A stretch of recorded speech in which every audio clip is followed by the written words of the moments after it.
Hello, I welcome you all in the lecture series of memory. As we discussed in the previous lecture, memory disorders, we discussed about the types of memory disorders, retrograde amnesia, anterograde amnesia, Korsakoff syndrome, psychogenic amnesia, transient global amnesia, etc. In today's lecture, we are going to start having our discussion on Alzheimer's disease, which is a form of dementia, one of many types of dementia. So, in Alzheimer's disease, we know that as the elders becoming older, they seem to have a problem of memory loss. This is a very common problem.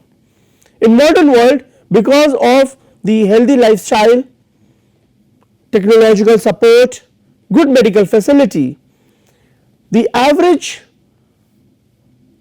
life death has expanded and the death expectancy is around 75 plus years. As a result of this increase in the age length of an elderly, many forms of memory loss has been observed along with many other disorders. One major challenge which elderlies are feeling in cognition is memory, where as they are getting old, it becomes very challenging for them to remember the names of their dear ones, to execute the day-to-day activities, to remember the objects, where they have placed, how they have to retrieve it, and many more information related to it. There are approximately 5.4 million people with Alzheimer's. As I mentioned, it is one of the dementia type illness where we can see the healthy brain, what it looks like, but as an individual faces with the Alzheimer's disease, his brain starts to deteriorates, and in the case of mild, you may still see some connection, projection, networking, but in the case of severe Alzheimer's disease, there is a severe neurological damage. The brain regions seems to be getting lost if you compare with the healthy brain. Now, the data set which reflects is from the United States. Many countries, the population of Alzheimer is undocumented and unreported. This underreporting of Alzheimer is an alarming situation. Countries like India and many other developing countries. First symptom in the Alzheimer is the memory decline. And it has been observed that the patient starts to forget or failure to retrieve the name of their family or dear ones. Memory deficit is a very general cognitive problem in these individuals, where the individuals, the elderly, just have to retrieve the name, but still they fail in retrieval of the task. As the disease progresses, because it is a progressive disease, a neurological damage happens as they age. It seems that it affects the cognition tremendously. As the progression of this disease happens, the decline of cognitive ability seems to be an easy indicator in these individuals. Even performing a simple task become very complicated and chaotic for them. Alzheimer's disease can be divided into early phase, intermediate phase and late phase. This division can provide an insight to an researcher how to approach the problem at these three different levels. When an individual is diagnosed with Alzheimer's disease and an individual is in early diagnosis, then still there is a chance to design a neurorehabilitation test and batteries to delay or to slow down the progression of the disease. This memory deficit, it is very difficult to distinguish behaviorally from normal age related memory declines. Some common problem which has been noticed and observed in these individuals during the early phase of Alzheimer's disease: misplacing items. They misplace the items. They don't remember where they have placed the key, where they have placed their iron, where they have placed their stick, where they have placed their clothes. Have they locked the wardrobe? Have they turned off the fan while leaving the house? Forgetting people's name and require more time to learn new information. Some neurological tests can often distinguish between the two normal age related memory decline. There are many such tests which indicate the deficiency, the cognitive deficiency in Alzheimer's disease. Alzheimer's patients also show deficiency in working memory performance related to age matched control. So the individuals with Alzheimer's disease seems to have failure in working memory compared to the healthy controls. They do not show the normal recency effect on free recall task. If you all remember, we have talked about the primacy and recency effect, where the list of items need to be retrieved. What we have observed, that the elderly suffering from Alzheimer's disease doesn't show the recency effect. They fail to retrieve the items presented recently.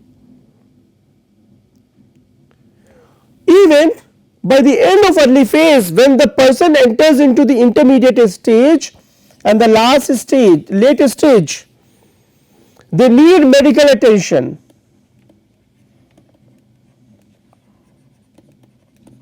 It is important for us to understand that in the early phase, primary caregiver, the family members can provide an assistance. However, as the person ages, it becomes a little complicated and chaos. Hence they require medical attention, hence they require medical support, hence they require secondary caregiver. Let us see what is happening in the intermediate phase. In the intermediate phase, the anterogate amnesia grows stronger and stronger, and in some cases retrograde amnesia may also occur. Now, why anterogate amnesia is growing stronger? Because we saw earlier about the brain damage. The brain is being damaged. There is a neurological loss. As a result, the brain structures are dying off. Along with them, the networking is getting destroyed, distorted. Hence, the retrieval, the storage, the encoding, everything is being compromised. The patient may begin to experience difficulty in naming familiar people. People do not remember the name of those of our dear ones. As the disease progresses from early to intermediate, we have also observed problem solving and decision making ability seems to deteriorate. There is a dampening in the problem solving ability and decision making.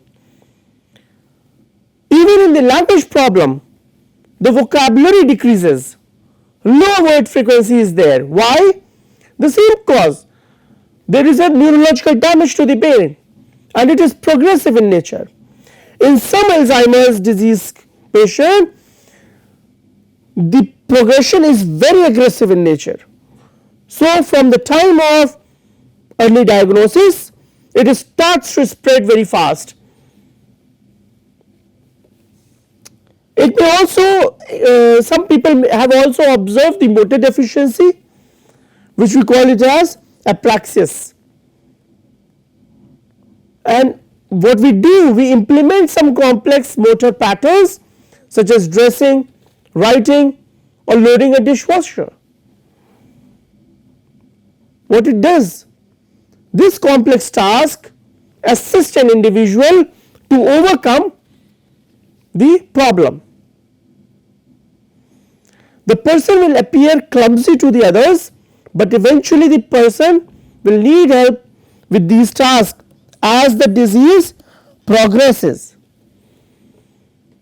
Hence, the neurorehabilitation method tries to train the individual in such tasks such as dressing, writing, loading a dishwasher, so that they may be independent, they become independent,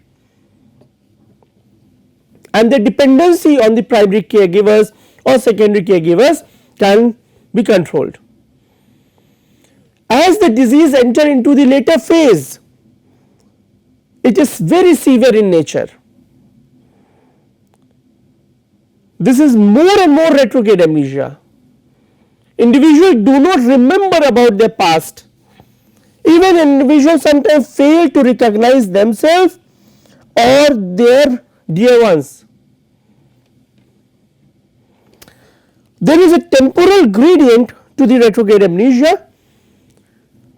What does this mean? The temporal grade, the time, the more recent information being lost before the older information. What does this mean? If the trauma is here and this is your panel of retrograde amnesia, then the recent one, this one, recent information seems to be lost first. Now, then the older information.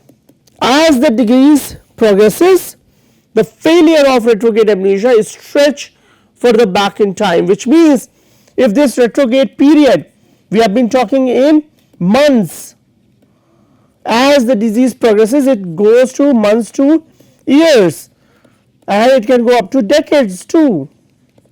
In the later stage of Alzheimer's disease, the patient may remember little of his or her past, a little amount of information. Now, in this late phase of Alzheimer's disease, the patient is completely dependent on caregivers.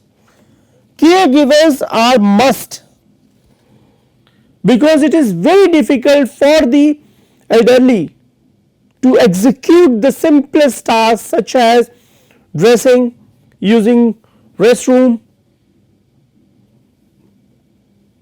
and etc. Even the basic motor movement may becomes very difficult in these individuals. Muscle mass declines as a person is not doing physical exercises. Memory declines to the point that the patient no longer appears to recognize even close family members.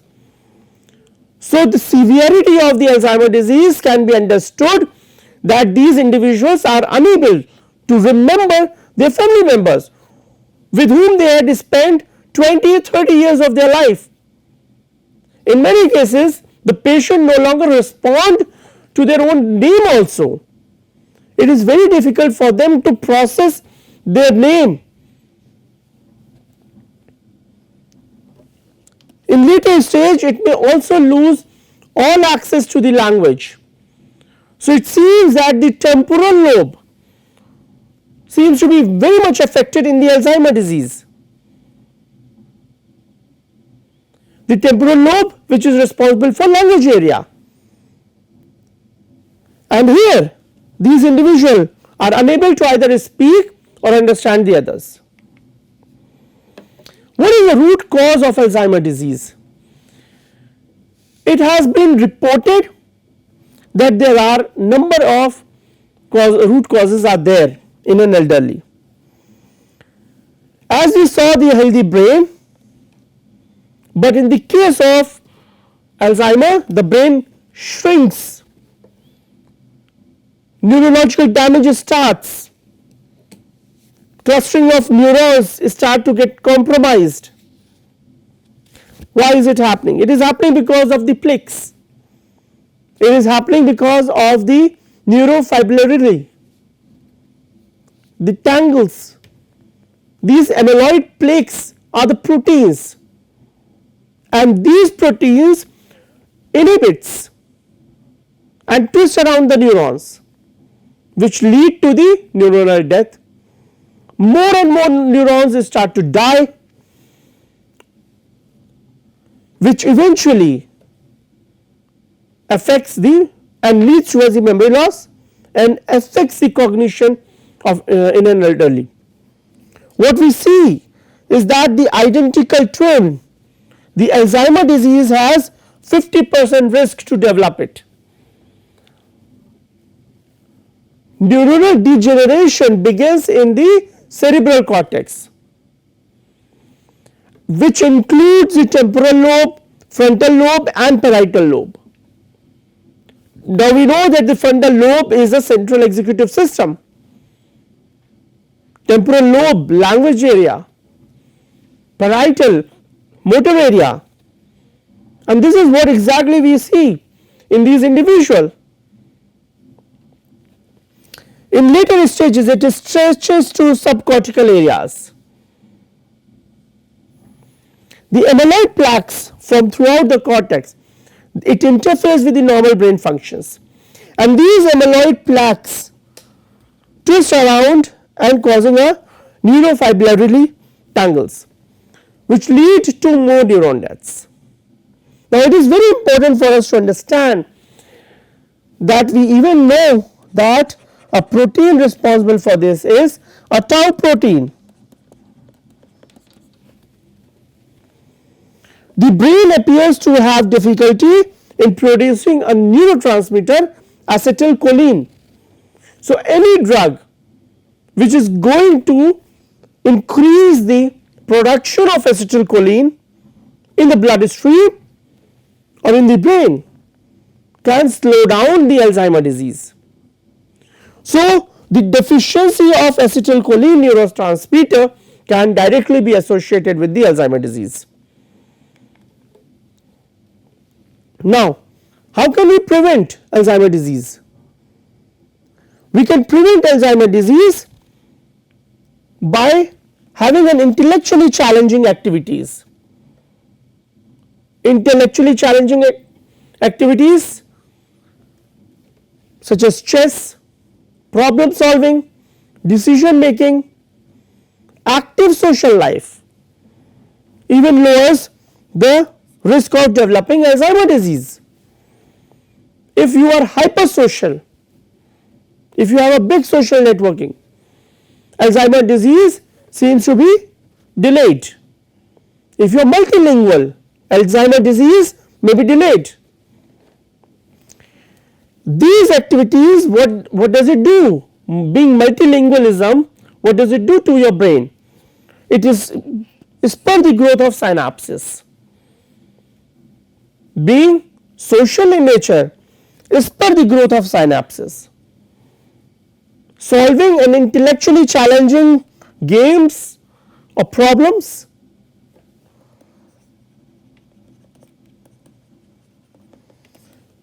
it increases the growth of synapse, which may act to reduce the development of plaques and delay the Alzheimer disease.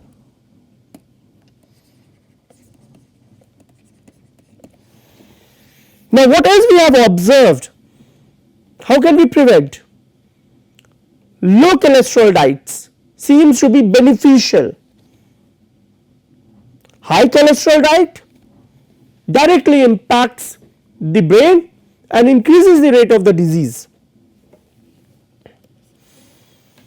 Many other conditions such as hypertension, high cholesterol, diabetes and smoking all together have been correlated with the Alzheimer's disease. So having a healthy diet, reading a book, challenging games, high cognitive musical tasks, logical games, no smoking, being social in nature, and no alcohol, all these things can prevent AD to occur. Now, once an individual is suffering from Alzheimer's disease, then how shall we treat it? N number of drugs are there in the market. And as we discussed earlier, decrease in acetylcholine. So, a drug reduces the rate of acetylcholine, which is breaking down in the brain. So, once the breakdown of acetylcholine is stopped, then the level of acetylcholine in the brain will be higher. If the acetylcholine is keep on breaking down, then the AD is likely to happen or to occur. But Alzheimer's disease can be prevented if one is reducing the rate of acetylcholine breakdown.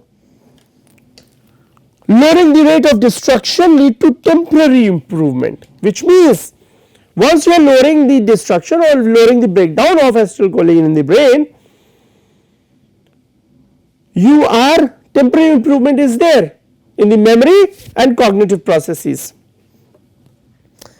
Current research is directed at finding the drugs that will not reducing the breakdown, but inhibit, reverse, or prevent the forming of the amyloid plaques, because these amyloid plaques blocks the neurons and then folds, and then these amyloid plaques or protein starts to spread.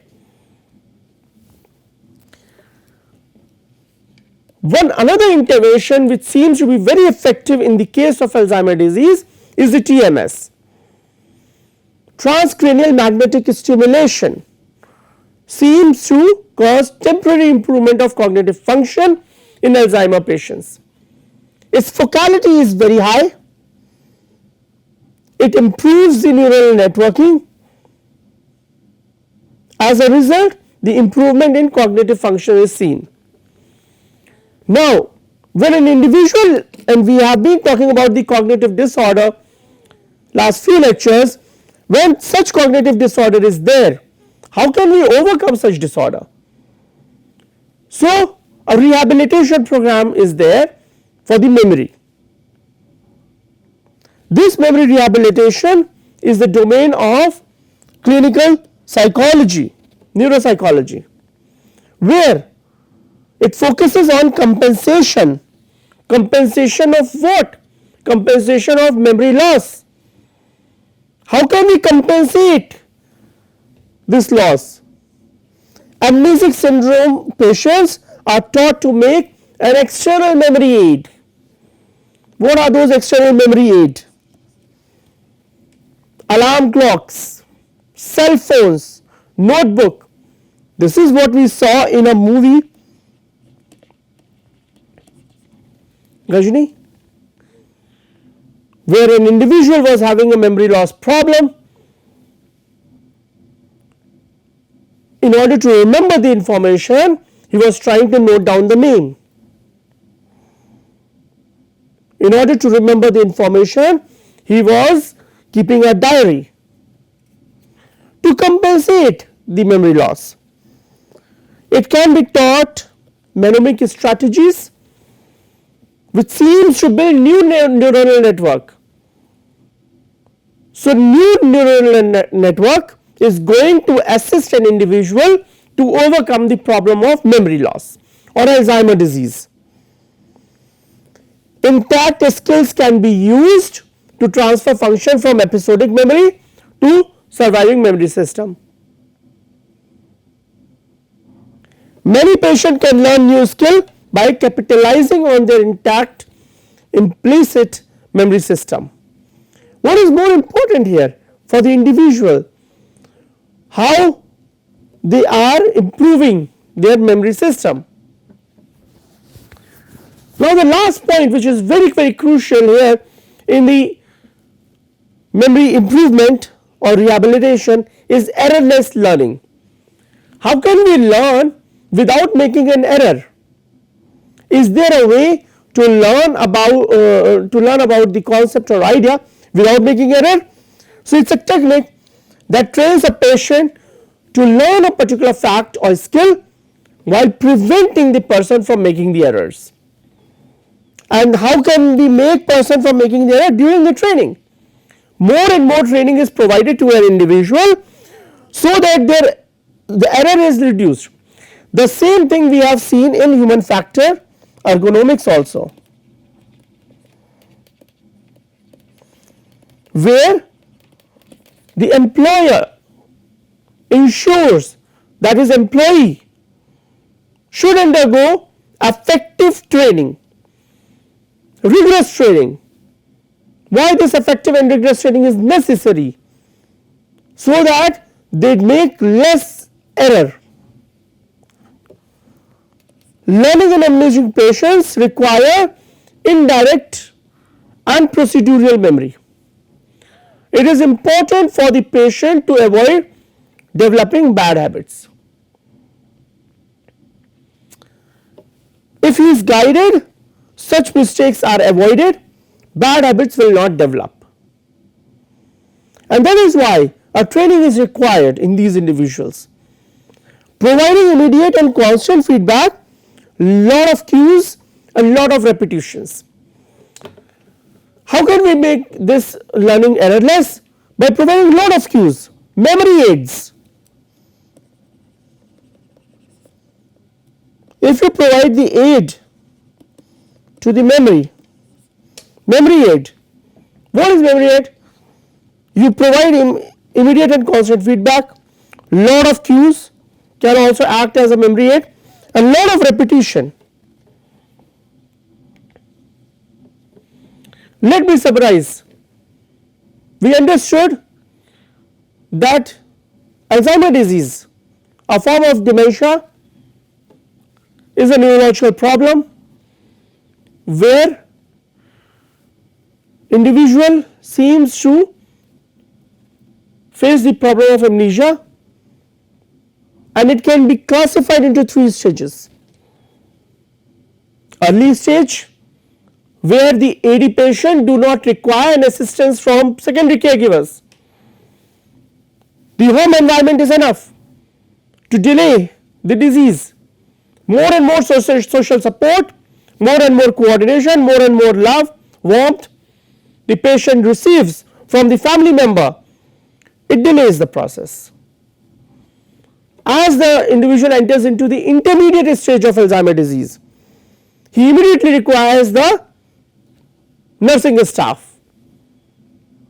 He requires an assistance. Problem solving, decision making is being compromised, language seems to be compromised, and slowly there is an aggression in Alzheimer's disease observed, which leads towards the late phase of Alzheimer's disease, where person cannot execute a task without the caregivers. In order to understand the root cause of Alzheimer's disease, we understood several aspects. One such aspect is that amyloid plaques are being formed. These amyloid plaques are leading towards the neurofibrillary foldings are there, and which is a result of the tau protein. The breakdown of acetylcholine in the system is one root cause. So how can we prevent it?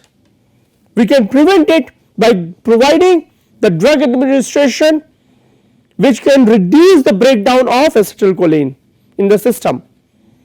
We can prevent the disease by providing a social support to the individual. We can prevent the disease by providing our care, love, warmth by all the family members, by the family. And towards the treatment, such aspects seems to be considered. A neurorehabilitation program is designed where a lot of memory aids, cue, diary, information maintenance is being given to the individual, and as the person progresses in the disease from early, intermediate to late, they use such tools and techniques to delay the Alzheimer's disease. More importantly, how can we have an errorless learning?